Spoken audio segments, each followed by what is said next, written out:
ومن الناس من يقول آمنا بالله وباليوم الآخر وما هم بمؤمنين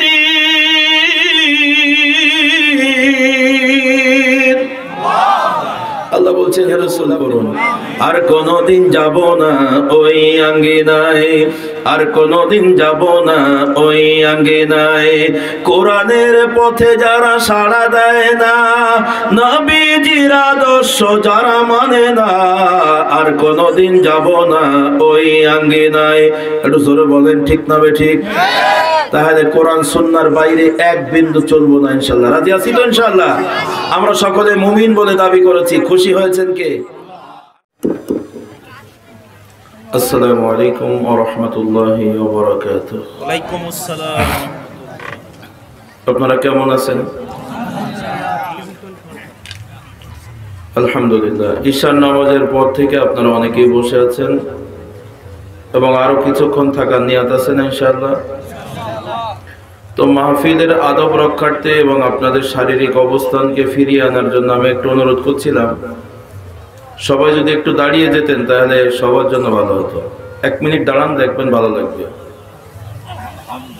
জি সবাই 1 মিনিট দাঁড়ান মুরব্বীদের একটু সাহায্য করেন যে এই সুযোগে রাস্তার উপরে দোকানপাটে যারা ঘোরাফেরা করছেন ভাই মেহেরবানি করে যদি আপনারা মুসলমান হন তাহলে প্যান্ডেলের ভিতরে এসে বসেন জি যারা দাঁড়িয়েছেন সবাই একটু সামনের দিকে আগায় সামনের খালি জায়গাটা পূরণ করে বসে পড়েন আলহামদুলিল্লাহ মাইকে সাউন্ড এরকম আল্লাহু আকবার সবাই বসেন কেউ কথা বলবেন না বসেন সবাই বসেন বসেন আলহামদুলিল্লাহ আলহামদুলিল্লাহ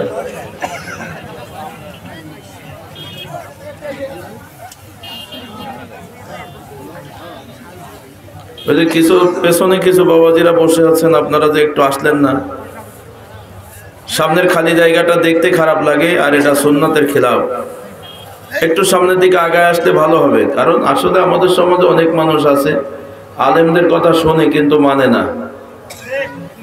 তো আজকের এতটুকু কথা যিনি শুনতে পারলেন না আমল করতে পারছেন না সামনে একটু আগায় আসেন টাকা লাগবে না পয়সা লাগবে না মামলা হবে না হামলা হবে না জেল খাটা লাগবে না এতটুকু সহজ আমল যেই লোকটা করতে পারলো না আজকের বয়ান শোনার পরে যদি জীবনের কোনো ভুল ধরা পড়ে এই লোকটা সংশোধন হবে আমার জীবনেও বিশ্বাস হয় না কারণ এসব মানুষ শুধু শোনে কিন্তু মানে না জি আলহামদুলিল্লাহ যারা শুনেছেন সাধুবাদ জানাই আল্লাহ আমাদের সকলকে কবুল করুন যারা বলুন আমিন الحمد لله نحمده ونستعينه ونستغفره ونعوذ بالله من شرور أنفسنا ومن سيئات أعمالنا من يهده الله فلا مضل له ومن يضلله فلن تجد له وليا مرشدا فقد قال الله تعالى في كلامه المجيد والفرقان الحميد أعوذ بالله من الشيطان الرجيم بسم الله الرحمن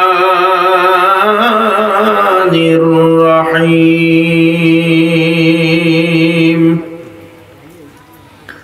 ومن الناس من يقول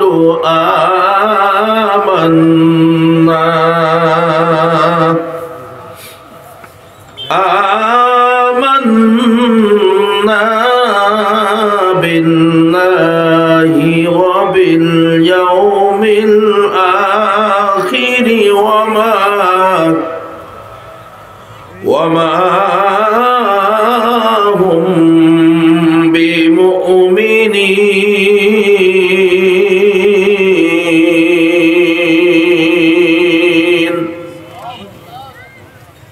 صدق الله العظيم وبلغ بلاغنا رسولنا الكريم صلوا عليه وسلموا تسليما الله زاد محمدا تعظيما সকলেই দরুদ ইব্রাহিম পড়ি নামাজের ভিতরে আমরা যেই দরুদটা পড়ি শুনুন اللهم صل على محمد وعلى آل محمد كما صليت على إبراهيم وعلى آل إبراهيم إنك حميد مجيد اللهم بارك على محمد وعلى آل محمد كما باركت على إبراهيم وعلى آل إبراهيم إنك حميد مجيد এই দরুদটা সবার জানা আছে? কথা আওয়াজ দিয়ে বলেন। যদি থাকে তাহলে আপনারা সবাই পড়বেন জোরে জোরে, আপনার পড়া যেন আপনার পাশের ভাই শুনতে পায়। উপকারিতা, আপনার পড়া শুনে যদি আপনার পাশের ভাই কোনো একটা শব্দের ভুল সংশোধন করে নেয়, তা হতে পারে এটা আপনার আমার জন্য সকলের জন্য নাজাতের ওসিলা।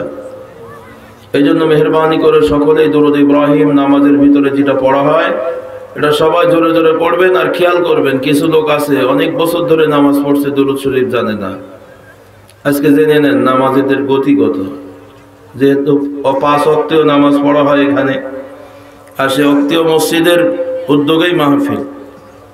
তো মসজিদ যত দামি হোক না কেন, মুসল্লি যদি আমলওয়ালা ভালো না হয় তাহলে তো অনেক বড় ভেজাল আছে। এই জন্য আমি সকলকে দরুদ ইব্রাহিম দরুদ শরীফটা জোরে জোরে পড়ার জন্য অনুরোধ করছি। পারবেন না ইনশাআল্লাহ? সবাই জোরে জোরে পড়েন। আল্লাহুম্মা সাল্লি আলা মুহাম্মদ। ভাই এটা আর একটু আগায় দেন তো।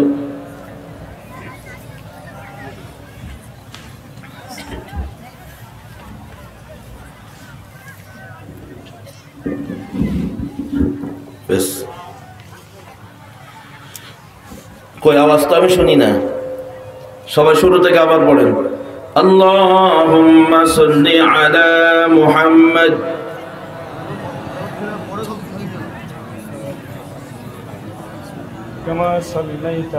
মুখ দেখে আমি বুঝতে পারছি আপনি জানেন না গো, জোরে জোরে পড়েন।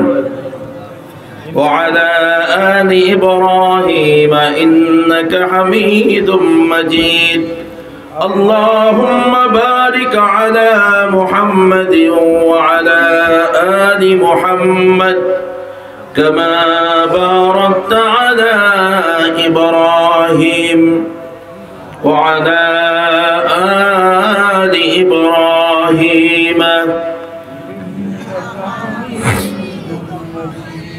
আপনারা দরুদ শরীফ পড়লেন কার মহব্বতে? জোরে আওয়াজ দিয়ে বলেন, কার মহব্বতে? এই যে কেউ বলছেন আল্লাহর, আর কেউ বলছেন রাসূলের। এখনই তো গন্ডগোল লেগে গেল, দুই গ্রুপ হয়ে গেছেন। দেখেন আমরা যে মুসলিম, আমরা অসংখ্য বেসিক জিনিস আছে যেগুলো আমাদের খুব জানা দরকার ছিল এবং জানা উচিত ছিল। এমন অসংখ্য জিনিস আছে যেগুলো আমরা জানি না। আমরা দুরূদ শরীফ পড়ি কেন, এর লক্ষ্য উদ্দেশ্যও জানি না। ভুল করেছি, আল্লাহর সন্তুষ্টির জন্য দুরূদ পড়ি না। দুরূদ পড়ি রাসূলের মহব্বতে। জোরে বলেন কার মহব্বতে? জোরে বলেন কার মহব্বতে? রাসূলের মহব্বতে। এই জন্য আজকের মজলিসে যারা আছেন নিয়াত শুদ্ধ করে নেন। তাহলে আমরা বলি দুরূদ শরীফ পড়ি কার মহব্বতে? রাসূলের মহব্বতে। রাসূলকে দেখছেন কখনো? জোরে বলেন দেখছেন? তো সেই রাসূলের মহব্বত আমাদের অন্তরে আছে না নাই? জোরে বলেন আছে না নাই? তুমি আছো হৃদয়ের গভীরে, বলবো তোমায় বলো কি করে। তুমি আছো হৃদয়ের গভীরে, বলবো তোমায় বলো কি করে। দেখি নাই তোমার কোনদিন, তবু আছো স্মরণে অমলিন। দেখি নাই তোমার কোনদিন, তবু আছো স্মরণে অমলিন। প্রেমের ভুবনে তোমারি বিরহ ব্যথায়, নিশীতের শিফানিরা ঝরে। তুমি আছো হৃদয়ের গভীরে, বলবো তোমায় বলো কি করে। তোমায় বলে যদি যাই গো কভু, সে হবে আমারই পরাজয়। আমার সকল আশার আলো অবেলায় হারিয়ে যাবে হায়। তোমার যতবার খুঁজেছি কোরআনের পথ তো বুঝেছি, নিজেকে চিনেছি। হে রাসূল নবীজি তোমার পাঠানো ঠিকানা পড়ে, তুমি আছো হৃদয়ের গভীরে, বলবো তোমায় বলো কি করে। লা ইলাহা ইল্লাল্লাহ, জবান ছেড়ে জোরে জোরে লা ইলাহা ইল্লাল্লাহ।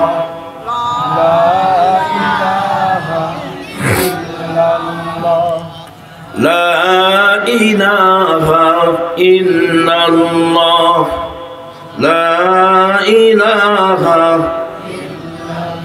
এই কালিমার দাওয়াত দিতে মার খেলেন তায়েফেতে, দাঁত ভাঙিলেন বন্দি হলেন, ঘর ছেড়ে গেলেন মদিনাতে। লা ইলাহা ইল্লাল্লাহ,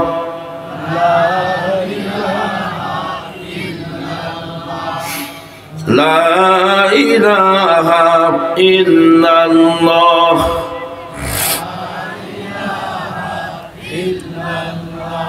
লা ইলাহা ইল্লাল্লাহু মুহাম্মাদুর রাসূলুল্লাহ সাল্লাল্লাহু আলাইহি ওয়াসাল্লাম। মুআজ্জাজ মুহতারাম উপস্থিত, ঐতিহ্যবাহী নীলফামারী জেলার সদর থানাধীন কন্দপুকুর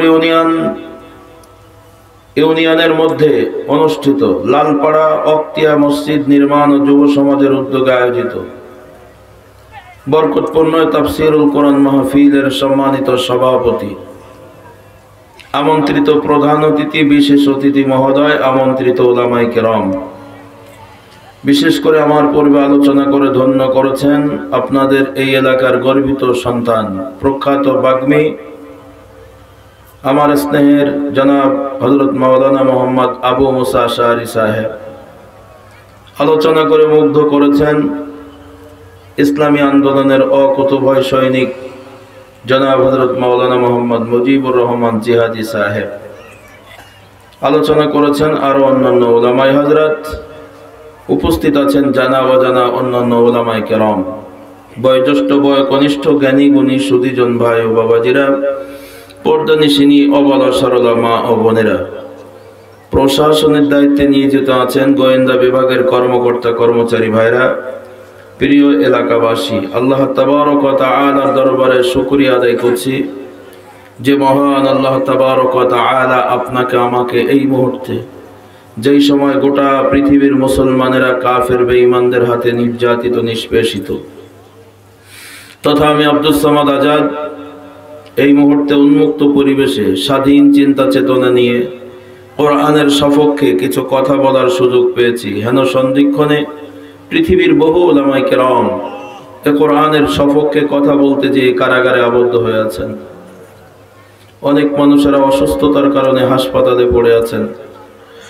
মাইকের আওয়াজ যতদূর যাচ্ছে এর ভিতরে অবস্থিত পরিচয় যাদের মুসলমান, নিজেকে মুসলমান বলে দাবি করেন, তবে মুসলমানদের পরকালীন আবাসনের নাম জান্নাত। তো আজ এই জান্নাতি পরিবেশের সুসংবাদ শুনে বুঝে অসংখ্য মানুষ আছে তারা এখনো পর্যন্ত এই জান্নাতের বাগানে আসতে পারে নাই। তো এলাকার হাজারো মানুষের ভিতর থেকে বাছাই করে আপনার আমার মতো কিছু মানুষকে দুনিয়ার আরামকে হারাম করে দিয়ে স্বাধীন সুস্থ শরীরে হেন সন্ধিক্ষণে এই জান্নাতি বাগানে এসে নিজেদের জীবনের কিছু পাথেয় অর্জন করার সুযোগ দানে ধন্য করেছেন। সেই মহান মনিবের দরবারে শুকরগুজার করছি আলহামদুলিল্লাহ। আর একটু জোরে আওয়াজ দিয়ে বলেন আলহামদুলিল্লাহ। দরুদ ও সালাম মানবতার মুক্তির দিশারি, উম্মতের কান্ডারি, আপনার আমার নবী, শাফাআতুন নবী, সাল্লু আলান নবী, যার জীবন আদর্শ পালন করলেই প্রকৃত মুসলমান হওয়া যায়। জানার জীবন আদর্শ বাদ দিয়ে এই পৃথিবীর অন্য কোন নেতার জীবন আদর্শ পালন করলে জাহান্নামে তাকে যেতেই হবে, মাস্ট বি। তাই জানার জীবন আদর্শ বাস্তবায়নের লক্ষ্যে অত্র মাহফিলটি আয়োজন করা হয়েছে। আজকের এই অনুষ্ঠানে আমরা এসেছি, তিনি হলেন আপনার আমার নবী জনাবে মুহাম্মদুর রাসূলুল্লাহ সাল্লাল্লাহু আলাইহি ওয়াসাল্লাম। সম্মানিত হাজিরিন, সন্ধ্যা থেকে এ পর্যন্ত বিভিন্ন উলামায়ে হযরতের কাছ থেকে কোরআন সুন্নাহর দিক নির্দেশনামূলক তথ্যবহুল আলোচনা শুনেছেন। আমিও গুনাহগার নাসিস নালায়েক আপনাদের পায়ের ধুলির অধম।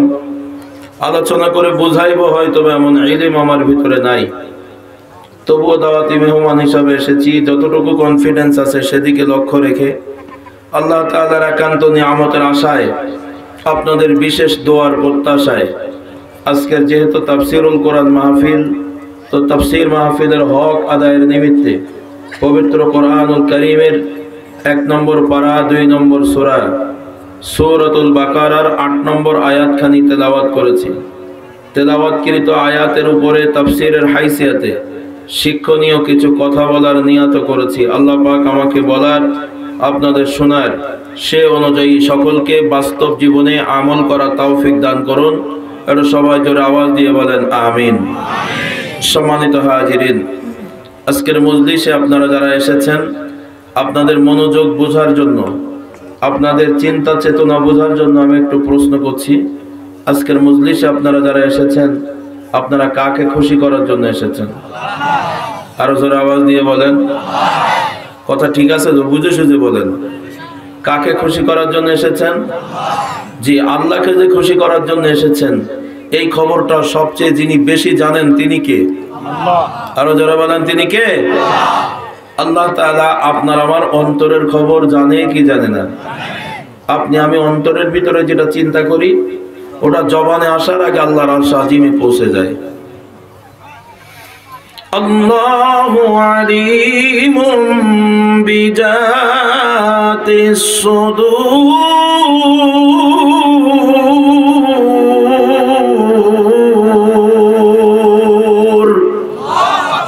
আল্লাহ বলেন বান্দা আমি তোমার অন্তরের খবর জানি।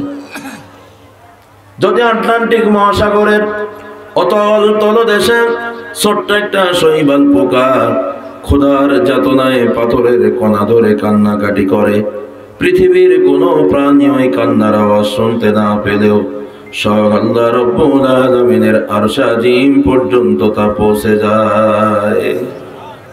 একটা ছোট্ট পোকা কোথাও কাঁদছে, সেটাও আমার আল্লাহর কাছে পৌঁছায় যায়।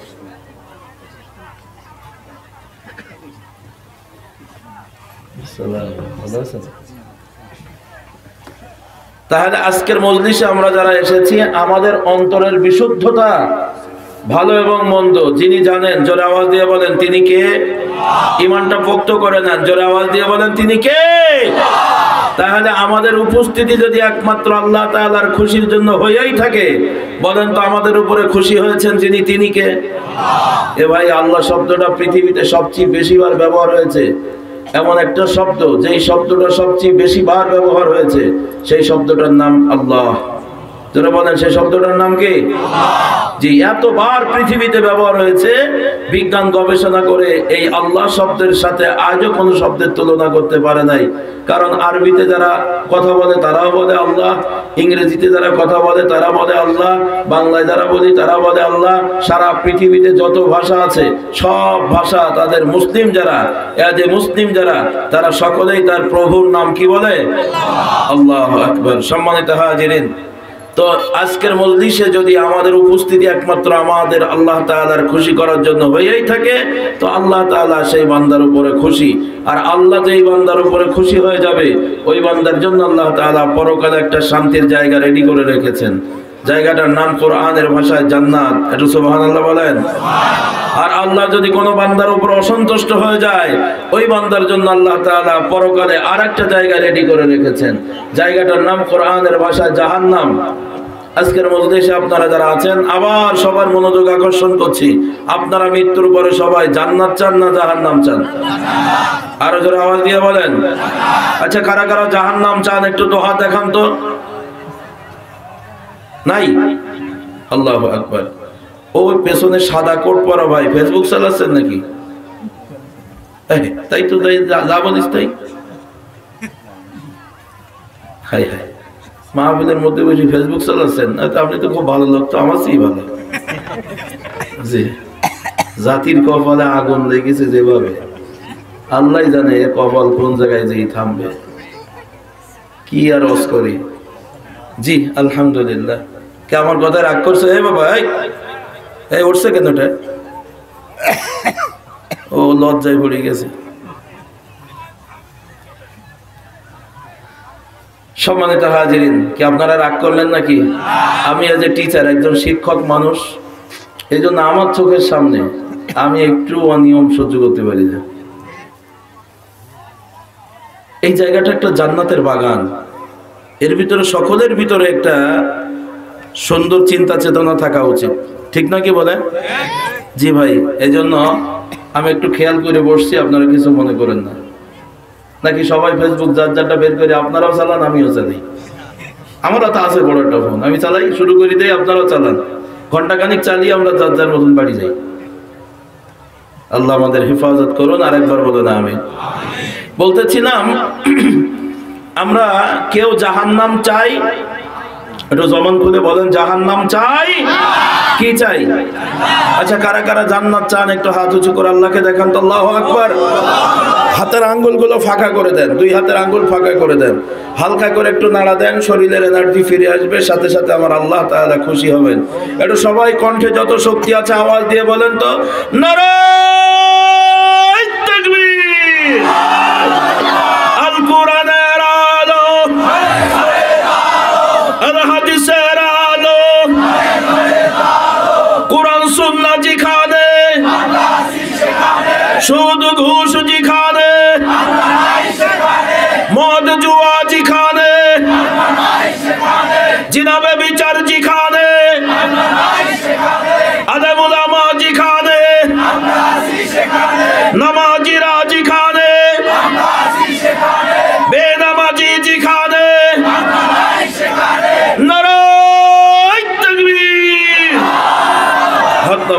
আল্লাহ আমাদের সকলকে জান্নাতি মানুষ হিসেবে কবুল করুন।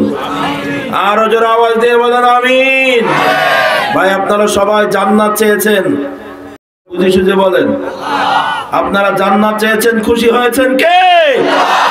আর জান্নাত চাওয়ার কারণে কষ্ট পেয়েছে কে? বোঝেন নাই। তাফসীর মাহফিল বোঝার জন্য ন্যূনতম একটা সেন্স থাকতে হবে। ওই সেন্স আনার জন্য কথা বলছি। রাত্রি অনেক হয়ে গেছে, আমার দাওয়াত নেওয়া 7 তারিখ, যেই 7 তারিখ শেষ হবে আর আমি দোয়া করব। কি কথা বল নাকি? আপনি আমার একদিনের দাওয়াত দিয়ে 2 দিন ওয়াজ করাবেন, এটা হবে না। আমি আবু মুসাকে বলেছি, কারণ আবু মুসাদের মাদ্রাসায় যখন আবু মুসা হেফজখানায় পড়ে ছোট, আমি তখন আসছি শোকের বাজার, তখনও ছোট ছিল। এখন তো আমার মুরব্বী দেখা যাচ্ছে, কি ঠিক নয়? আবু মুসা আশআরী নাম অনেক মর্যাদা সম্পন্ন একজন সাহাবীর নামের সাথে মিল। আমি দোয়া করি অন্তরের অন্তরস্থল থেকে, অনেক বছর পরে হঠাৎ গত বছর সম্ভবত তার আগের বছর আমাদের খুলনা রেল স্টেশনে ও আমার পেছন দিক থেকে জড়িত হচ্ছে। ভাই ভাই হুজুর, আমি তো চিনতে পারছি না, দেখছি ছোট। তো 21 সালে যা ও আমার জড়িয়ে ধরছে। আমি বলছি কি ব্যাপার, চিনছি না তো। তো বলছে ভাই আমি অমুক মৌলানা নূর মোহাম্মদ, শখের বাজার। আমি বলছি নাম তো সব চিনছি, ঠিক আছে, কিন্তু বলছি আমি সেই ছোট ভাই, আপনি আমাদের মাদ্রাসায় গেছেন। আমি তখন ছোট হেফজখানায় পড়ি। এখন দেখছি সে বিরাট বড় পিটা মানুষ এবং বড় বক্তা, বড় আলেম হয়ে গেছে। দোয়া করি আল্লাহ তাআলা তার হায়াতের ভিতরে বারাকা দান করুন, তার কণ্ঠকে আরো বুলন্দ করে দিন। ইলমের যে চর্চা হচ্ছে, আল্লাহ তাআলা তাকে একজন খাঁটি মুফাসসির হিসাবে, আল্লাহ তাআলার একজন দায়ী হিসাবে, আল্লাহ যেই কারণে পৃথিবীতে মানুষ পাঠিয়েছেন তার অন্যতম একজন আদর্শবান মানুষ হিসাবে আল্লাহ কবুল করুন, বলুন আমিন। সম্মানিত ভাইরা, রাত্রি অনেক হয়ে গেছে। এত রাত্রি ওয়াজ করতে উঠে তাফসীর বোঝা এবং তাফসীর করা এটা সোট আপ, আপনাদের এনার্জি লস। এই জন্য আমি বারবার প্রশ্ন করছি, প্রশ্নের উত্তর যদি দেন, একটু যদি ব্রেনটা রিফ্রেশ হয়, আমি যে কথাগুলো বলবো কথাটা আপনাদের সিনায় ধরবে, কথাটা আপনার স্মৃতি থাকবে, আমৃত্যু আপনার মনে থাকবে বলে আমি আশা করি। জি ভাই, আজকের মজলিসে যারা আছেন আবার বলেন, আমরা জান্নাত চাওয়ার কারণে আমাদের পরে রাগ করেছে যে সে কে? শিওর তো? তাহলে আজকের মাহফিলে কষ্ট হলেও শেষ পর্যন্ত টিকে থাকলে খুশি হবেন কে? আরো যারা বলেন। আর ধৈর্য হারিয়ে দুনিয়ার মায়ায় পড়ে তাড়াতাড়ি চলে গেলে খুশি হবে কে? কারা কারা শয়তানকে খুশি করতে চান এখন একবার হাত দেখান। কেউ নাই? যাক, আমার কথা বুঝতেছে, এখন কথা বলা যায়। আল্লাহ আমাদের সকলকে হেফাজত করুন, বলুন আমিন। আরো যারা আওয়াজ দিয়ে বলেন আমিন। সম্মানিত ভাইরা, আপনারা সকলেই জান্নাত চেয়েছেন, আমি আপনাদের সাথে একমত। আল্লাহ আমাদের সকলকে জান্নাতি মানুষ বানান, বলেন আমিন। আরো যারা আওয়াজ দিয়ে বলেন আমিন। সম্মানিত ভাইরা, আপনারা শুধু জান্নাত চেয়েছেন, এখানে কি শেষ? এখানে সীমাবদ্ধ নয়। আপনার চিন্তা চেতনাকে একটু প্রসার করেন, একটু বাড়িয়ে দেন। কোথায়? এদিকে তাকান। আপনি আপনার চিন্তা শক্তিকে আপনার বাড়ির দিকে নিয়ে যান। আপনার পরিবারের যত সদস্য আছে, প্রতিটা সদস্যকে যদি আপনি এক এক করে প্রশ্ন করেন, তাহলে প্রত্যেকটা ব্যক্তি বলবে আমরাও জান্নাত চাই। একটু কথা আওয়াজ দিয়ে বলেন, ঠিক না বেঠিক? আপনি আপনার আব্বাকে জিজ্ঞাসা করবেন, আব্বা মৃত্যুর পরে তুমি কোথায় থাকতে চাও? আপনার আব্বা বলবে, বেটা আমি তো জান্নাত চাই। কথা বলেন। আপনার মাকে জিজ্ঞাসা করবেন, মা মৃত্যুর পরে তুমি কোথায় থাকতে চাও? মা বলবে, বেটা রে আমিও সাথে জান্নাতে থাকতে চাই। আপনার স্ত্রী বলবে জান্নাত চাই। আপনার সন্তানগুলো বলে জান্নাত চাই। আপনার ভাই বোন সবাই চায় জান্নাত। আপনার প্রতিবেশী যত মানুষ আছে, চিন্তা শক্তি আরেকটু আপনার বাড়ি থেকে প্রতিবেশীর দিকে নিয়ে যান। প্রতিবেশীর প্রতিটা মানুষকে যদি আপনি এক এক করে জিজ্ঞাসা করেন, সবাই বলবে আমরা জান্নাত চাই। আপনার গ্রামের ভিতরে যত মানুষ আছে, প্রত্যেকটা মানুষ বলবে আমরাও জান্নাত চাই। আজকের মজলিসে আপনারা যারা আছেন, হৃদয়ের কান দিয়ে শুনে নিন, আপনার গোটা ইউনিয়নের ভিতরে যত মানুষ আছে, প্রতিটা মানুষ মৃত্যুর পরে জান্নাত কামনা করে। আপনার থানার ভিতরে যত মানুষ আছে, প্রতিটা মানুষ মৃত্যুর পরে জান্নাত কামনা করে। আপনার জেলার ভিতরে যত মানুষ আছে, প্রত্যেকটা মানুষ জান্নাত চায়। আপনার সোনার বাংলাদেশে যত মানুষ আছে, আবাল বৃদ্ধ বনিতা দলমত নির্বিশেষে প্রতিটা মানুষ পরকালে জান্নাত চায়।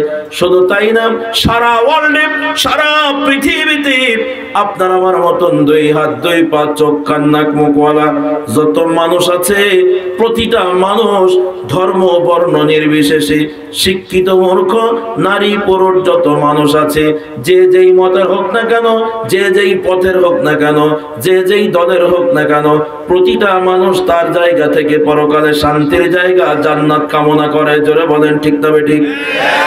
বোঝার জন্য আরো সহজ করে নিয়ে আসি। আমার ভাইজান, আপনার প্রতিবেশী অনেক অমুসলিম ভাই আছে, বোনেরা আছে, যাদেরকে আপনি চেনেন। হিন্দু মানুষ আপনাদের প্রতিবেশী আছে না নাই? আপনার পরিচিত, যে আপনার চেনে, আপনি যারা চেনেন, এমন একটা চেনা জানা অত্যন্ত পরিচিত একজন হিন্দু মানুষকে জিজ্ঞাসা করবেন, দাদা মৃত্যুর পরে তুমি কোথায় থাকতে চাও? হিন্দু ভদ্রলোক বলবে, কেন স্বর্গ?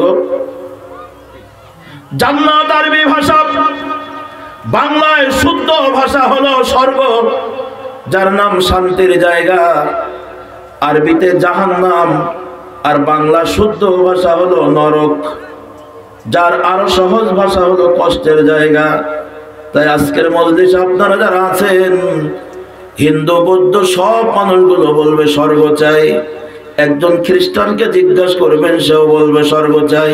একজন ইহুদিকে জিজ্ঞাসা করবেন, সেও বলবে স্বর্গ চাই। কথা আওয়াজ দিয়ে বলেন ঠিক না বেঠিক? আজকের মজলিসে যারা আছেন, ব্রেনটাকে আরো পরিষ্কার করেন। আপনার আমার সমাজে যেই লোকটা সুদ খায়, তবে নিজেকে মুসলমান বলে দাবি করে, সেও বলবে আমি জান্নাত চাই। একজন ঘুষখোর, সেও বলবে জান্নাত চাই। একজন মদখোর, সেও বলে আমি জান্নাত চাই। একজন জিনাকার, সে বলে আমি জান্নাত চাই। পরের সম্পদ ফাঁকি দিয়ে খেয়েছে, বুদের সম্পদ ফাঁকি দিয়ে টাকার মালিক হয়ে গেছে, বাড়ির মালিক, গাড়ির মালিক, পরের সম্পদ ফাঁকি দিয়া ওই লোকটাকে জিজ্ঞাসা করেন, সেও বলবে আমি জান্নাত চাই। একটু কথা আওয়াজ দিয়ে বলেন ঠিক না বেঠিক? এখন আমরা একটু পর্যালোচনা করি। আজকের মজলিস আমরা যারা জান্নাত কামনা করেছি, আমরা দেখলাম শুধু আমরা না, সারা ওয়ার্ল্ডের সব মানুষগুলো জান্নাত কামনা করলো, জান্নাত চায়। এখন আপনারা বলেন তো, তাহলে আসলে কি সবাই জান্নাতে যাবে? কথা বলেন, আমার কথা কি বোঝা যায়? এখন আপনারা বলেন, সব মানুষ কি তাহলে জান্নাতে যাবে? তাহলে কে জান্নাতে যাবে আর কে জাহান্নামে যাবে, এটা চেহারা দেখে নির্ণয় করা যাবে না। ভাইজান, মুখের দাড়ি দেখলেই তাকে জান্নাতি মানুষ বলা যায় না, মাথার টুপি দেখলেই তাকে জান্নাতি মানুষ বলা যায় না। ভাইজান, মাথার পাগড়ি দেখলেই তাকে জান্নাতি মানুষ বলা যায় না। তার বাস্তব প্রমাণ হলো, দাঁড়িয়ে রাখলেই যদি সবাই জান্নাতি মানুষ হয়ে যেত, তাহলে তো রবীন্দ্রনাথ ঠাকুর 1 নম্বর জান্নাতি মানুষ হয়ে যেত। মাথায় টুপি দিলেই যদি সবাই জান্নাতি মানুষ হয়ে যেত, তাহলে স্বামী বিবেকানন্দ 1 নম্বর জান্নাতি মানুষ হয়ে যেত।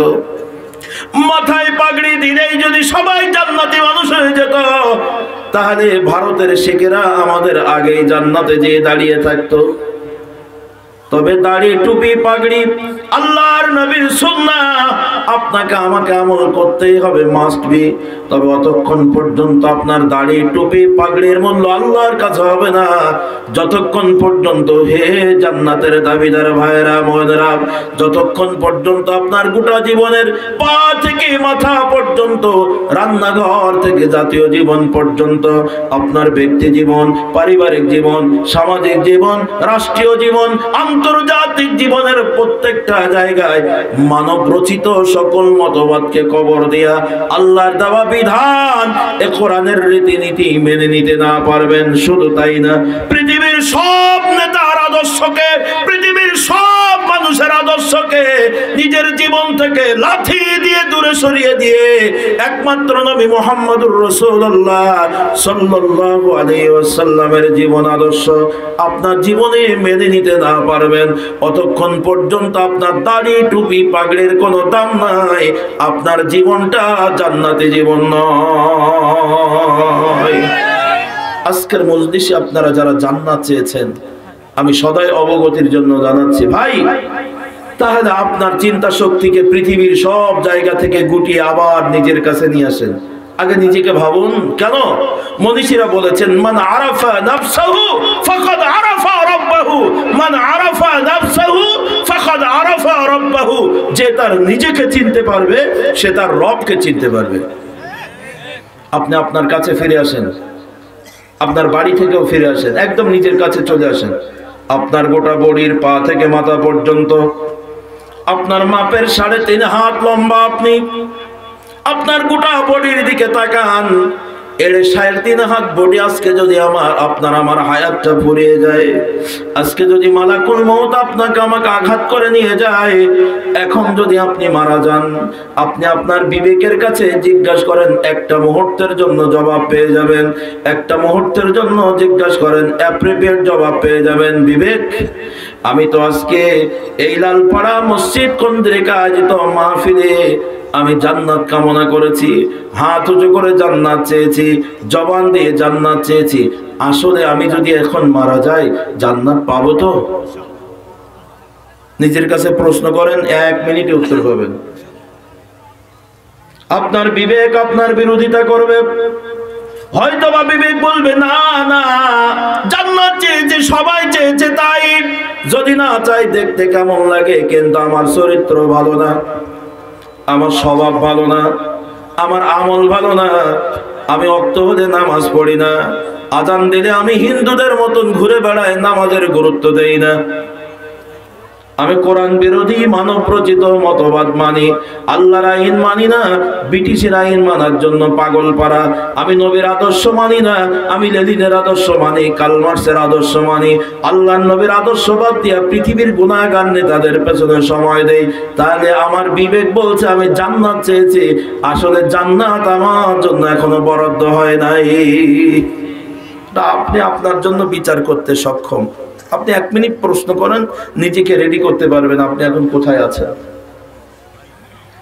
আপনার চিন্তা শক্তিকে আরেকটু বাড়িয়ে আবার বাড়িতে নিয়ে যান। আপনি কারোর চিন্তা না করে আপনার পরিবারের লোকগুলোর দিকে তাকান, জবাব পেয়ে যাবেন। কয়েক মিনিট পর্যালোচনা করেন। আপনার আব্বা তো জান্নাত চাই, আপনি নিরপেক্ষ জায়গা থেকে 1 মিনিট বিচার করেন, কাউকে বলতে হবে না, সম্মান যাবে। আমার আল্লাহ বিচার করবেন মৃত্যুর পরে হাসরের ময়দানে, বহুদূর বহুদূর বহুদূর। এই মুহূর্তে আপনি আপনার বাবাকে নিয়ে 1 মিনিট গবেষণা করে দেখেন। আপনার আব্বা তো জান্নাত চেয়েছে, কিন্তু আপনার আব্বার চরিত্র কেমন, আসলে কি জান্নাত পাবে? আপনি ছেলে হিসাবে বিচার করে দেখেন, 1 মিনিটের ভিতর আপনার বিবেক তার বিচার করে দেবে। আব্বা গো, তোমার লেনদেন ভালো না, তোমার চলাফেরা ভালো না, তোমার আচার ব্যবহার ভালো না, তুমি নামাজে আজান দিলে নামাজে যাও না, তোমার চিন্তা চেতনার সাথে যা দেখা যায় তাতে আল্লাহর জান্নাত তোমার জন্য বরাদ্দ না, কিন্তু আমি ছেলে হিসাবে বলতে পারি না। 1 মিনিটের জন্য আপনি আপনার মায়ের দিকে দৃষ্টি দেন। আপনার মা তো জান্নাত চাই। আজকের মাহফিলে অনেক মা বোনেরা এসেছেন, যার যার আমলের দিকে তাকান। আপনার নাম আসিয়া, খাদিজা, রহিমা, সবাই জান্নাত কামনা করেন। আমার ভাইয়ের 1 মিনিট আপনার মায়ের দিকে তাকান। আপনার মা কি আজান দিলে নামাজে যায়? আপনার মা কি পর্দা করে? আপনার মা কি মিথ্যা কথা বলে? আপনার মায়ের চরিত্র কেমন? আপনার মা কি টেলিভিশন নিয়ে সব সময় বসে থাকে, না তার ভিতরে আমল আছে? আপনার মা কোরআন সুন্নাহর পক্ষে কাজ করে, আপনার মা কোরআন সুন্নাহর বাইরে কাজ করে? আপনি সন্তান হিসাবে 1 মিনিট যদি পর্যালোচনা করেন, আপনার মায়ের রাস্তাটা আপনি ক্লিয়ার বলতে পারবেন, মা আমার জান্নাতি না জাহান্নামী। আমাদের স্ত্রীদের দিকে তাকাই। আপনার স্ত্রীর আমল আপনি ভালো জানেন, তাই স্বামী হিসাবে 1 বার জিজ্ঞাসা করে দেখেন। হয়তো আমাদের স্ত্রী অনেকের আছে যারা জান্নাত চায়, কিন্তু জান্নাতের তালিকায় তারা নাই। আপনি বলবেন আমার স্ত্রী জান্নাতের উপযুক্ত না। আমার সন্তান 4টা আছে, আপনার 4টা ছেলে মেয়ে আছে। 1 মিনিট নিরপেক্ষ জায়গা থেকে বাবা হিসাবে সব সন্তানগুলো আমার কাছে আপন, কিন্তু মনের অন্তরালে একটা প্রশ্ন করে দেখেন, আপনার 5টা সন্তান 4টা সন্তান আছে, ছেলে মেয়ে যারা আছে, ওদের চলাফেরা, ওদের লেনদেন, ওদের চাল চরিত্র দেখে, ওদের চলাফেরা দেখে, ওদের মুআমালা মুআশারা দেখে আপনি চিন্তা করেন, আপনার 4টা সন্তানের ভিতরে হয়তো আপনি বলবেন আমার এই সন্তানটা জান্নাত পেতে পারে। কষ্ট হচ্ছে আমার কথা বুঝতে? আমি হাঁকাও কথা বলছি না, আমি খুব অন্তরস্থলে যাওয়ার জন্য কথাটা বলছি। তাহলে আজকের মজলিসে আমরা যারা আছে, হিসাব মিলিয়ে দেখলাম সব মানুষগুলো জান্নাত চায়, কিন্তু কেন যেন সব মানুষগুলো জান্নাত পাবে না। কথা আওয়াজ দিয়ে বলেন ঠিক না বেঠিক? ভাই, আজকের মজলিসে যারা আছেন, এখন ফিরে আসি, আমরা তো সবাই জান্নাত চাই। আল্লাহ আমাদেরকে জান্নাতি মানুষ বানান। জোরে বলেন আমিন। আরো জোরে আওয়াজ দিয়ে বলেন আমিন। সম্মানিত ভাইরা, সারা পৃথিবীতে আপনার আমার মতন 2 হাত 2 পা চোখ কান নাক মুখ গলা যত মানুষ আছে, এই কোরআনের ভাষায় এই মানুষের নাম হচ্ছে ইনসান। জোরে বলেন নাম কি? ইনসান। আর আমাদের বাংলা ভাষায় আমরা কি বলি? মানুষ। আপনি সৌদি আরবে যাবেন, মিডিল ইস্টে যাবেন, যে দেশের মানুষ আরবিতে কথা বলে, একটাও মানুষ খুঁজে পাবেন না। কি বলবে? ইনসান। যেই দেশের মানুষ ইংরেজিতে কথা বলে, ওখানে কোনো ইনসান পাবেন না, কোনো মানুষ পাবেন না, তারা বলবে হিউম্যান। সারা পৃথিবীতে যত ভাষা আছে, আমরা মানুষ নামের প্রাণীর আমাদের পরিচিতির পরিবর্তন আছে, কিন্তু কোরআনের ভাষায় আমার আল্লাহ বলেছেন ইনসান। আর বাংলা ভাষায় বলি আমরা, তাদের নাম হলো মানুষ। কথা বলেন। আজকের মজলিসে আমরা যারা এসেছি, আমরা মানুষ না অমানুষ? জোরে বলেন। আরো জোরে বলেন না কেন? কিন্তু অনেক সময় মানুষের চলন বলন, কৃষ্টি কালচার দেখে আমাদের আপনজন কেউ বা কেউ বলে লোকটা অমানুষ, বলে না? আচ্ছা, যাদের অমানুষ বলা হয় তার কি হাত পা নাই? সব আছে, আপনার সাথে সব মিল আছে, তাহলে লোকটা অমানুষ কেন? তার ব্যবহারের কারণে। কি কথা বলেন ঠিক না ঠিক? ওর ব্যবহারের কারণে মানুষ বলে এটা অমানুষ। আমার আল্লাহ রাব্বুল আলামিন এই মানুষকে বুঝাইতে যাইয়া গোটা কোরআনুল কারীম পর্যালোচনা করে গবেষণা করে দেখলাম, সারা পৃথিবীতে এই মানুষ নামের প্রাণী আমরা যারা আছি, আমার আল্লাহ রাব্বুল আলামিন স্বভাবগত কারণে মানুষকে 4 ভাগে ভাগ করেছেন। জোরে আওয়াজ দিয়ে বলেন কয় ভাগ? আরো জোরে আওয়াজ দিয়ে বলেন কয় ভাগ? আমার আল্লাহ তাআলা মানুষকে 4 ভাগে ভাগ করেছেন। নাম্বার 1, পৃথিবীতে একদল মানুষ আছে যারা আপনার আমার মতন ভালো মন্দ বোঝে না, ওরা হালাল হারাম বোঝে না, ওরা উঁচু নিচু বোঝে না, ওরা সুদ ঘুষ বোঝে না, ওরা দিন রাত বোঝে না, ওরা জান্নাত জাহান্নাম বোঝে না। এই অবুঝ মানুষদেরকে আমার আল্লাহ তাআলা কোরআনের ভাষায় বলেন মাজনুন। আর আমরা বাংলা ভাষায় বলি তাদের নাম হলো পাগল। আচ্ছা, আপনারা বলেন, যারা পাগল তারা কি গরু ছাগল? আমার কথার উত্তর দেন।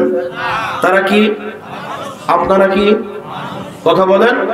এই যে তাফসীর শুরু হচ্ছে, এখন আপনি বুঝতে পারবেন তাফসীর মানে হলো কোন ঢাকা জিনিসটাকে খুলে দেওয়া। ঢাকা মানে আমি বসবাস করি ওই যে মানে রাজধানী ঢাকা না, কোন জিনিস ঢাকনা দেওয়া আছে, ঢেকে রাখা আছে, ওর ভিতরে কি আছে দেখা যায় না, ওটাকে একদম ওপেন করে দেওয়া, পরিষ্কার করে দেওয়া, সবাই বুঝতে পারবে, এটার নাম হলো তাফসীর। তাফসীর মানে হাতা গোঠানো, তাফসীর মানে চড়ানো, তাফসীর মানে আরেকজনের গালাগালি দেওয়া। এগুলো হলো ভণ্ডামি, এগুলো হলো মাঠ দখল করার যুক্তি, যাতে জনগণ বুঝবে আমি বিরাট বড় মুফাসসির আর আমার অনেক দাওয়াত হবে। আর আমাদের সমাজের কিছু পাবলিক, বিশেষ করে আপনাদের নীলফামারীতে এ ধরনের পাবলিকের অভাব নাই, যে একটু হাতা গোটাইতে পারবে আর সরকারের গালাগালি দিতে পারবে, মনে করবে এটার মতন বড় মুফাসসির আর একটাও নাই। মাঠে ময়দানে খুঁজে দেখেন, সংগঠনের সাথে ওদের কোনো যোগাযোগই নেই। আপনারা আমার পরে রাগ করবেন না, কিন্তু আমার কথা বুঝতে চেষ্টা করবেন। জি ভাই, এদিকে তাকান। তাফসীর মাহফিল দিয়েছেন শালীন ভাষায়। আপনারা আমার চিন্তা চেতনাকে একটু চেঞ্জ করতে পারি কিনা একটু লক্ষ্য করি। আল্লাহ আমাদেরকে কবুল করুন, বলুন আমিন। আর জোরে আওয়াজ দিয়ে বলেন আমিন। জি ভাই, বলতেছিলাম পৃথিবীতে একদল মানুষ আছে যাদের নাম পাগল। আমরা বলছি তারা মানুষ, আবার আমরা নিজেদের পরিচয় দিচ্ছি আমরাও মানুষ। এখন প্রশ্ন বেড়ে গেল, তাহলে আমরা মানুষ আর পাগল মানুষের মধ্যে পার্থক্য কোথায়? আমাদের হাত আছে, পাগলেরও হাত আছে। আমাদের পা আছে, পাগলের পা আছে। আমাদের মাথা আছে, পাগলের মাথা আছে। আমাদের মাথায় চুল আছে, পাগলের মাথায় চুল আছে। আমাদের গায়ে রক্ত আছে, পাগলের গায়ে রক্ত আছে। সব দিক দিয়ে ঠিক আছে, একটা জিনিস শুধু পাগলের নাই, যেই জিনিসটা আমার আল্লাহ তাআলা আপনাকে আমাকে দান করেছেন। আকাইদের পরিভাষায় একটার নাম হলো কাসব, আর একটার নাম হলো ইখতিয়ার। বাংলা অর্থ হলো বুঝ শক্তি আর অনুভূতি শক্তি। এই বুঝ শক্তি আর অনুভূতি শক্তির সমন্বয় আল্লাহ তাআলা আপনাকে আমাকে বিবেক নামের মহা দৌলত দান করেছেন। আর পাগলদেরকে আমার আল্লাহ তাআলা এই বিবেক নামের দৌলতটা দান করে নাই। এতটুকু পার্থক্য। আজকের মাহফিলে আপনারা যারা জান্নাত চেয়েছেন, সবাই জান্নাত পাবেন কিনা আমি জানি না, তবে আপনাদের কাছে ছোট্ট একটা আমলের কথা বলে আমার বয়ান সামনের দিকে নিয়ে যাব। ভাইজান, সবাই জান্নাত চেয়েছেন, তাই আমলটা ধরে নেন। এই পাগল নামের মানুষ দেখলে আমাদের হ্যাবিট, আমাদের স্বভাব, আমরা পাগলদেরকে কষ্ট দেই, পাগলের পেছনে কাঠি দেই, পাগলের জ্বালা যন্ত্রণা দেই, পাগলকে উত্ত্যক্ত করি, পাগলের গায়ে পাথর মারি। এটা ছোট মানুষ থেকে বুড়ো মানুষ পর্যন্ত সবাই এই কামটা করে। কথা কোন ঠিক না বেটি? পাগল দেখলে আমরা হাসাহাসি করি, তামাশা করি। আজকের দুই হাত ধরে অনুরোধ করে যাই, সবাই জান্নাত চেয়েছেন, তাই বলি ভাই, পাগল নামের মানুষ দেখলে উপহাস কোনোদিন করবেন না। কারণ কিয়ামতের ময়দান যেদিন কায়েম হয়ে যাবে, আপনাকে আমাকে আল্লাহর আদালতে আসামির কাঠগড়ায় দাঁড়িয়ে হিসাব দিতে হবে। কথা আওয়াজ দিয়ে বলেন ঠিক না বেটি? আমরা যখন হিসাবের কাঠগড়ায় দাঁড়িয়ে যাব, আমার আল্লাহ রাব্বুল আলামিন এই পাগল নামের মানুষদেরকে কোনো হিসাব নেবেন না, বরং আমার আল্লাহ তাআলা আমাদের আগেই বিনা হিসাবে পাগল নামের মানুষদেরকে জান্নাতে দিয়ে দিবেন। কারণ পাগলের হাতের কোনো গুনাহ নাই, পাগলের জবানের কোনো গুনাহ নাই, পাগলের পায়ের কোনো গুনাহ নাই, পাগলের চোখের কোনো গুনাহ নাই, পাগলের কানের কোনো গুনাহ নাই। গোটা পাগলটা হলো একেবারে নিষ্পাপ একটা মানুষ। তাই পাগল নামের মানুষগুলোকে আমার আল্লাহ বিচারের কোনো জায়গা নাই, তাই বিনা হিসাবে তাদেরকে জান্নাতে দিয়ে দিবেন। তাই আমলটা বলছে, আজকের পৃথিবীতে আমরা যারা সুস্থ সবল মানুষ ভাই, আমরা যারা জান্নাত কামনা করেছি, যদি পারেন পাগলকে একটা খাবার খাওয়ায় দেবেন। ও ভালো খাবার বোঝে না। যদি পারেন শীতের ঠান্ডার সময় পাগলের গায়ে শীতের কাপড় নাই, যদি পারেন পাগলের গায়ে একটা কাপড় দিয়ে দেন। বলবেন হুজুর লাভ কি? পাগলের গায়ে কাপড় দিলে ওটা খুলে ফেলে দিবে, পাগলের কাছে খাবার দিলে পাগল ছুঁড়ে ফেলে দিবে। হ্যাঁ, দিতেই পারে, পাগল তো খাবারের মর্যাদা বোঝে না, পাগল পোশাকের মর্যাদা বোঝে না। তবে মনের আঙ্গিনা একটা সান্ত্বনা নিতে পারবেন, আল্লাহ গো, আমি জান্নাত পাবো কিনা জানি না, তবে পাগল নামের মানুষটাকে একটা খাবার খাওয়াইলাম, পাগলের গায়ে একটা কাপড় দিয়ে দিলাম। আল্লাহ, আমি জান্নাত পাবো কিনা জানি না, তবে নির্ভেজাল দুনিয়ায় থাকতে একজন জান্নাতি মানুষের সাহায্য করতে পেরেছি। আপনার বাড়িতে একটা ছেলে আছে, আপনার ছেলেকে ডাক্তার বানান, ইঞ্জিনিয়ার বানান, বিসিএস ক্যাডারের অফিসার বানান। ছেলেটার পেছনে লক্ষ লক্ষ টাকা, কোটি টাকা খরচ করেছেন। আপনার ছেলেটা যদি বেনামাজি হয়, বলেন তো ছেলে কি জান্নাতি? কথা কয় না। বেনামাজি মানুষ জান্নাতি? তাহলে আপনি বেনামাজি ছেলের পেছনে কোটি টাকা খরচ করেছেন, তার মানে সব বিফলে চলে গেল। ঠিক না? টাকাগুলো নষ্ট হয়ে গেল না, কোনো কাজে লাগলো না। আমার মেয়েটা যদি বেনামাজি হয়, ওর পেছনে যত টাকা খরচ করলাম আমার কোনো উপকার হলো না। অসংখ্য বন্ধুদের পেছনে পয়সা খরচ করেছি, বন্ধুরা যদি বেনামাজি হয়, বেআমলি হয়, আমার পয়সা বিফলে চলে গেল। কত নেতার পেছনে খরচ করেছি, আমার নেতা যদি ইসলাম বিরোধী হয়, তো আমার টাকা পয়সাগুলো সব বিফলে গেল, কোনো কাজে লাগলো না। তাই আজকে পাগল নামের মানুষটাকে একটা টাকার খাবার খাওয়াইলাম, একটা টাকার একটা বিস্কুট কিনে দিলাম, তার মানে আমার এই একটা টাকা জান্নাতি মানুষের পেছনে খরচ করতে পেরেছি। আজকে থেকে এই আমলটা শুরু করবেন, কোনো পাগলকে কষ্ট দিবেন না। আপনার আমার জান্নাতে যাওয়ার কোনো গ্যারান্টি নাই, কিন্তু পাগল বিনা হিসাবে জান্নাতি। সুবহানাল্লাহ বলবেন না ভাই? কষ্ট হয়েছে আমার কথা বুঝতে, কি কষ্ট হলো? একটা ছোট্ট আমলের কথা বলে এবার সামনের দিকে যাই। পাগলদের বাদ দিয়া সারা পৃথিবীতে যত মানুষ আছে, বিবেকবান মানুষ যারা বোঝে সোঝে, এমন মানুষদেরকে আমার আল্লাহ 3 ভাগে ভাগ করেছেন। পাগল একটা আর বাকি 3টা, গোটা মিলে কত? জোরে বলেন কয় ভাগ? 2 নম্বরে যারা বিবেকবান মানুষ, আল্লাহু আকবার, একদল মানুষ আছে যারা ভালো মন্দ বোঝে, ওরা হালাল হারাম বোঝে, কোনটা ভালো কোনটা মন্দ, কোন রাত কখন দিন সব বোঝে। তাই আমার আল্লাহ তাআলা তাদের ভিতরে পর্যালোচনা করে দেখেছেন, একদল মানুষ আছে যারা আল্লাহর দেওয়া বিধান, কোরআনের রীতিনীতি মানে না, আল্লাহকে অস্বীকার করে চলে, কোরআন বিরোধী আইন কানুন তারা মানতে চায়, শুধু আদর্শ বাদ দিয়ে লেনিনের আদর্শ মানে, অন্য নেতার আদর্শ মানে। এই অবাধ্য ব্যক্তিদেরকে কোরআনের ভাষায় আমার আল্লাহ বলেন, ওদের নাম হলো কাফের। কি বলেন? আরো জোরে বলেন, কি বলেছেন? আল্লাহ তাআলা যাদেরকে কাফের বলেছেন, আমি আপনাদের কাছে জিজ্ঞাসা করছি, কাফেররা বাঘ সিংহ নাকি মানুষ? কথা বলেন। এখন বলেন, আপনারা বলেছিলেন আপনারাও মানুষ, আবার এখন আমরা পর্যালোচনা করে দেখলাম কাফেররাও মানুষ। তাহলে বলেন, কাফের মানুষ আর আপনি মানুষের মধ্যে পার্থক্য কোথায়? কাফেরের আম গাছে যেমন আম হয়, এ জান্নাতের দাবিদার ভাই, আপনার আম গাছেও তেমনই আম হয়। কাফেরের নারকেল গাছে যেমন নারকেল হয়, আপনার নারকেল গাছেও তেমনই নারকেল হয়। কাফেরের বাঁশ গাছে যেমন বাঁশ হয়, আপনার বাঁশ বাগানেও তেমনই বাঁশ হয়। ভাইজান, আপনি যেই নদীর মাছ খান, কাফের একই নদীর মাছ খায়। আপনি যেই বাজারে বাজার করে খান, কাফের একই বাজারে বাজার করে খায়। আপনি যেই গাড়িতে চড়ে ঢাকায় যান, কাফেরও সেই গাড়িতে চড়ে ঢাকায় যায়। একই অক্সিজেন ব্যবহার করি, একই সূর্যের আলো গ্রহণ করি। তাহলে কে কাফের আর কে জান্নাতি মুসলমান আমি কেমন করে চিনবো? আমার আল্লাহ রাব্বুল আলামিন এই নিকৃষ্ট কাফের নামের মানুষদেরকে জান্নাতি মানুষের কাছে চিনিয়ে রাখার জন্য পবিত্র কোরআনুল কারীমের 114টা ছোট ছোট বড় সূরার ভিতরে এই কাফেরদের নামের সাথে মিলাই আমার একটা আল্লাহ তাআলা একটা সূরা নাজিল করেছেন, যেই সূরাটার নাম সূরাতুল কাফিরুন। জোরে বলেন, আছে না নাই? এখন আমার প্রশ্ন হলো, আপনারা সবাই তো মানুষ বলেছিলেন, এখন কাফেরের দলে কে কে আছেন একটু হাত দেখান। কেউ নাই? বাহ, আপনারা তো ভালোই বুঝতেছেন। আপনারা কেউ কাফের না? আল্লাহু আকবার, জোরে বলেন আল্লাহু আকবার। তাহলে মানুষ 4 ভাগে বিভক্ত। আবারও বলছি, আমি এজ এ টিচার, আমার কথা কেউ যদি বুঝতে না পারে, আমার ওই দিনের ক্লাসটা খুব দুর্বল মনে হয়। আজকের মাহফিলে যদি আমার কথা না বোঝেন, তাহলে আমার অকারণে সময় নষ্ট হবে, আপনাদেরও সময় নষ্ট হবে, রাত করা যাবে না, তাড়াতাড়ি বিদায় হতে হবে। আমার কথাটা বুঝলে সাড়া দিবেন। মানুষ কয় ভাগে বিভক্ত বলেছিলাম? আমি এ পর্যন্ত 2 ভাগের নাম বলে ফেলেছি, একটা পাগল আর একটা কাফের। আপনারা বলছেন আমরা কেউ না ওই দলের মধ্যে।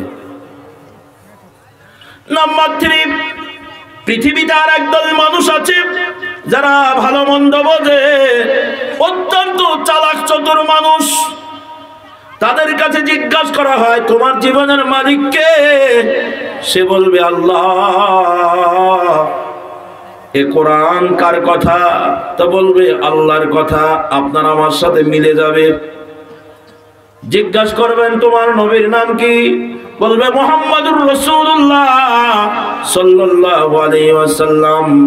আপনার নামের সাথে আপনার নবীর সাথে তার নবীর নাম মিলে যাবে।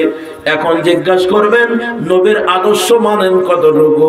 বলবো আমরা নবীকে মানি অতটুকু, আমাদের সুবিধা হয় যতটুকু। এ কোরআন আল্লাহর বাণী, তো কোরআন মানেন কতটুকু? ওই লোকটা তখন বলবে, কোরআন মানি অতটুকু, আমাদের সুবিধা হয় যতটুকু। যখনই অসুবিধা হয় আর কোরআনের আইন মানি না, তখন ব্রিটিশের আইন মানি। যখনই আমার নবীর আদর্শের কথা বলবেন, তখনই বলবে আমার নবীর আদর্শ মানি অতটুকু, আমার সুবিধা হয় যতটুকু। যখনই অসুবিধা হয় আমি আমার নবীর আদর্শ আর মানি না, তখন আমার নেতার আদর্শ মানি। এরকম সুবিধাবাদী মানুষ যারা আছে, আমার আল্লাহ তাআলা কোরআনের ভাষায় বলেন, ওদের নাম তোমাদের কাছে জিজ্ঞাসা, পৃথিবীতে যারা মুনাফিক তারা কি শিয়াল? কথা কন না কে? আরো জোরে বলেন। তাহলে প্রশ্ন হলো, মুনাফিক মানুষ আর আপনি মানুষের মধ্যে পার্থক্য কোথায়? চেহারা দেখে নির্ণয় করা যাবে না, এটা মানুষের কর্মের উপরে ডিপেন্ড করে, কর্মের উপরে নির্ভর করে। আজকের মজলিসে আপনারা যারা আছেন, আমার মায়ার আল্লাহ আপনারা আমার মতন জান্নাতি মানুষের কাছে ওই নিকৃষ্ট মুনাফিকদেরকে চিনিয়ে দেওয়ার জন্য পবিত্র কোরআনুল কারীমের 114টা ছোট বড় সূরার ভিতরে নিকৃষ্ট মুনাফিকদের নামের সাথে আমার আল্লাহ একটা সূরা নাযিল করেছেন, যেই সূরাটার নাম সূরাতুল মুনাফিকুন।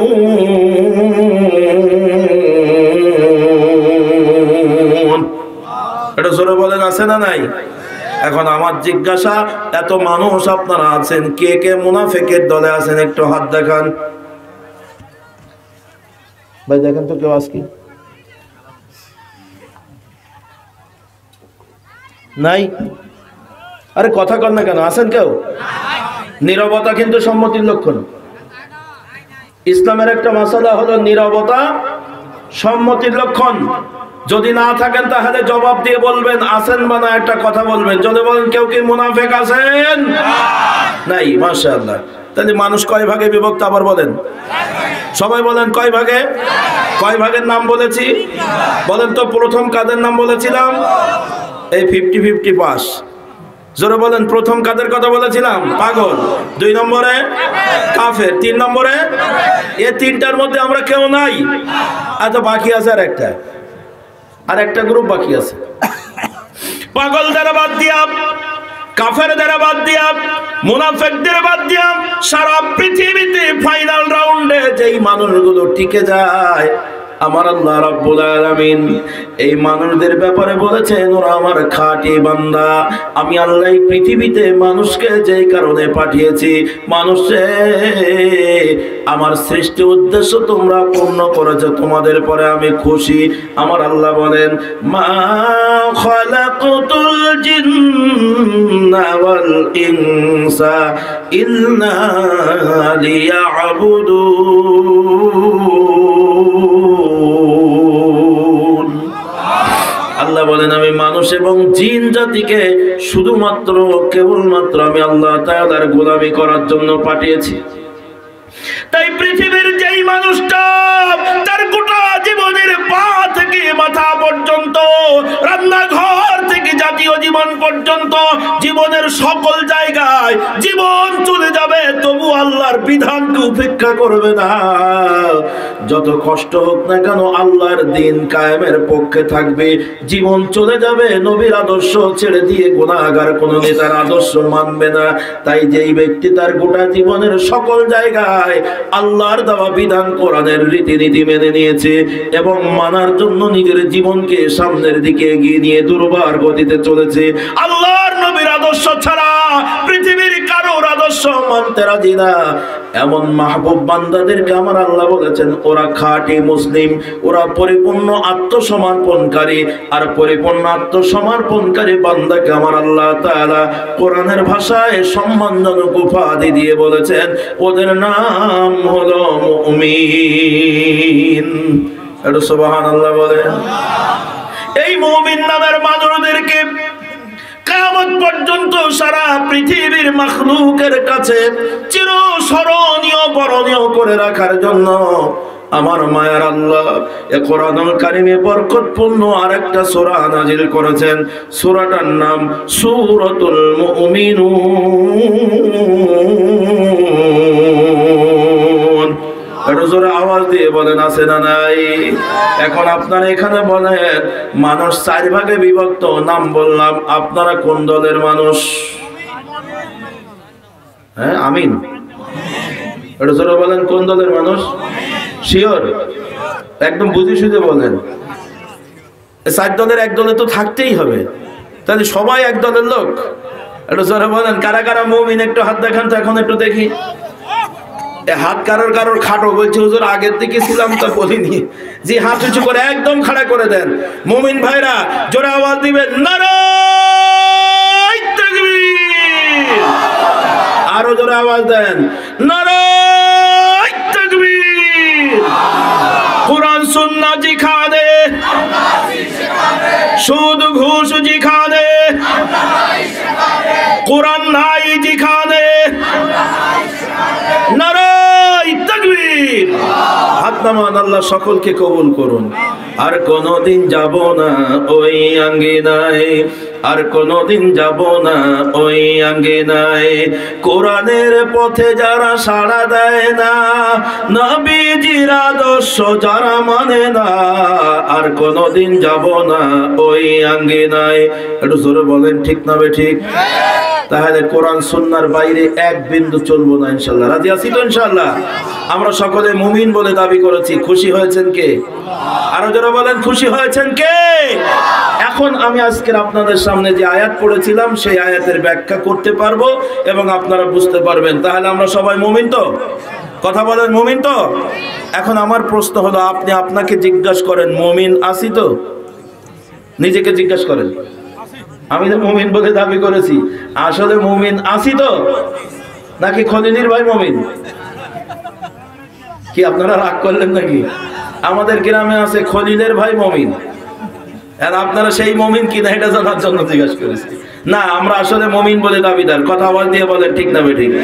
এখন আসেন, আমি যে আয়াত আপনাদের তাফসীরের এই মাহফিলের হক আদায় করার জন্য পড়েছিলাম, সূরা বাকারার 8 নম্বর আয়াত। আল্লাহ তাআলা বলছেন, ومن الناس من يقول آمنا بالله وباليوم الآخر وما هم بمؤمنين।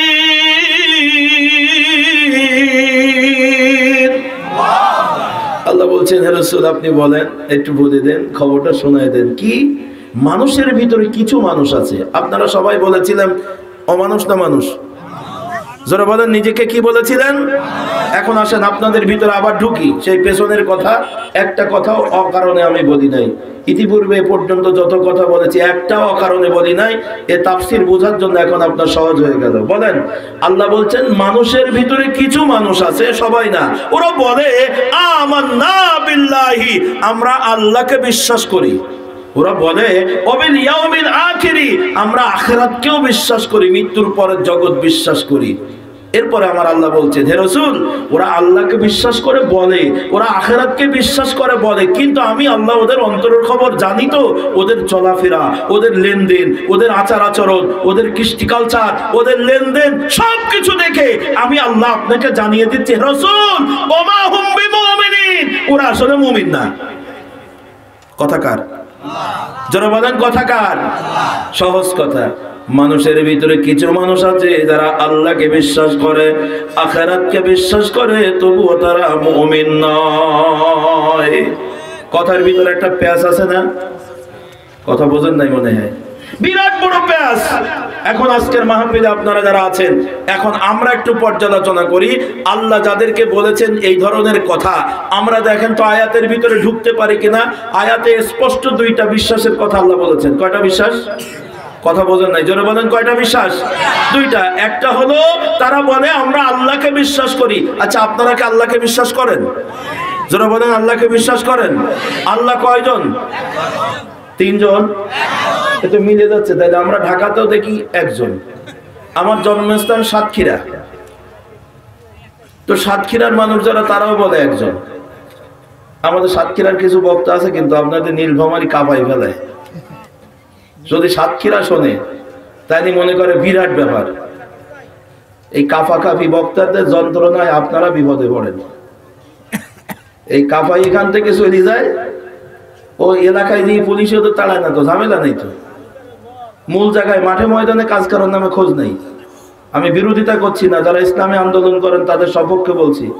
জরিপ করে দেখবেন ভাই, এই জিনিসটা আমার, এইটা যদি এখান থেকে পড়ে ভেঙে যায় আপনাদের কষ্ট হবে বেশি না আমার? আপনি শুধু বলবেন ইস, আর আমার কলিজা ভেঙে যাবে।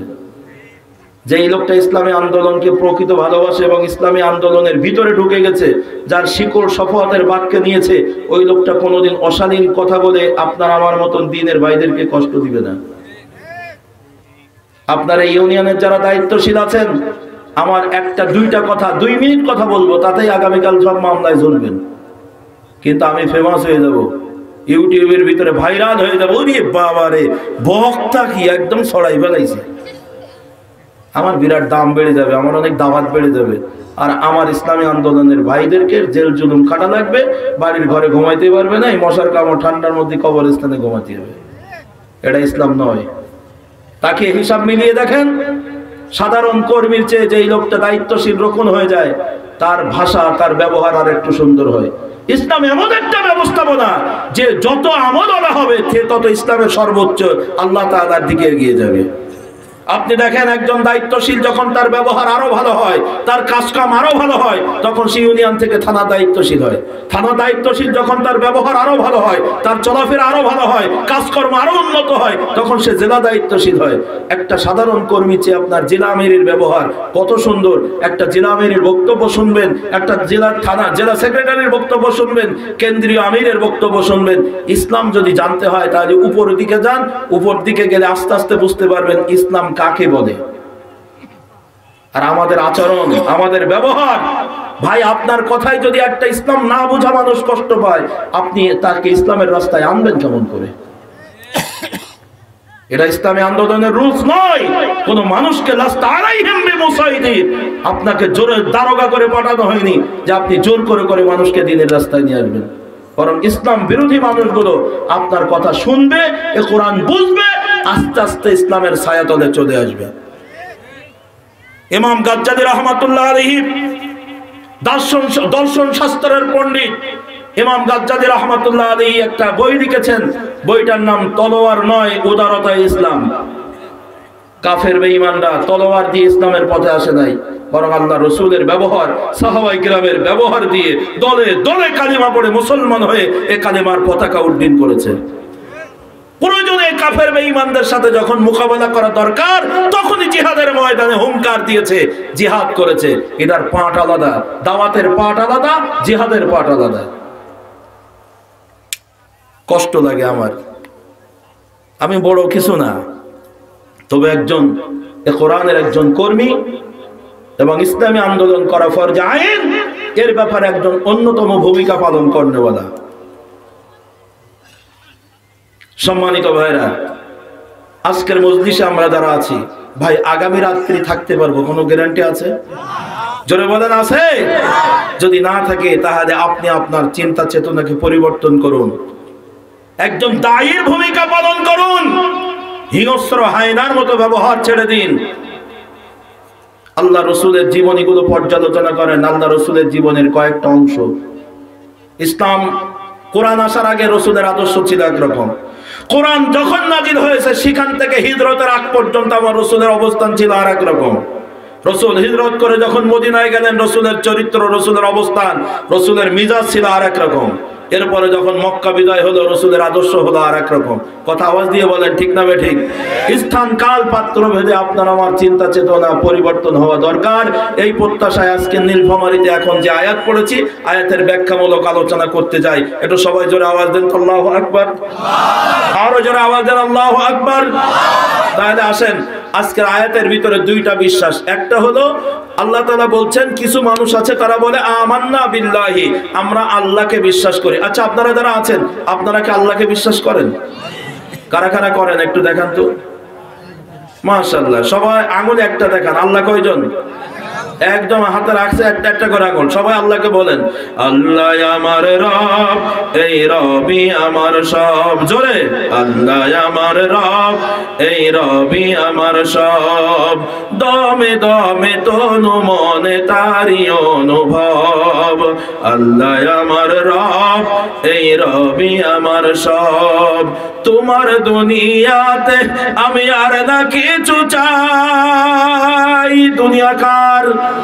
তোমার দুনিয়াতে আমি আর না কিছু চাই। অথই নিয়ামতে ডুবে আছি সবাই। পাক পাখালির গানে শুনি তাসবিহ কলরব, তাসবিহ কলরব। আল্লাহ আমার রব, এই রবি আমার সব। জোরে বলেন আল্লাহু আকবার। তাহলে আমরা স্বীকার করলাম আল্লাহ একজন, হাত নামান। কষ্ট দিচ্ছে আপনাদের, তাওহীদের স্বীকৃতি দিয়েছেন, খুশি হয়েছেন কে? জি ভাই, আমি আবারও বলছি, রাত হতে পারে আমাদের জীবনের শেষ রাত।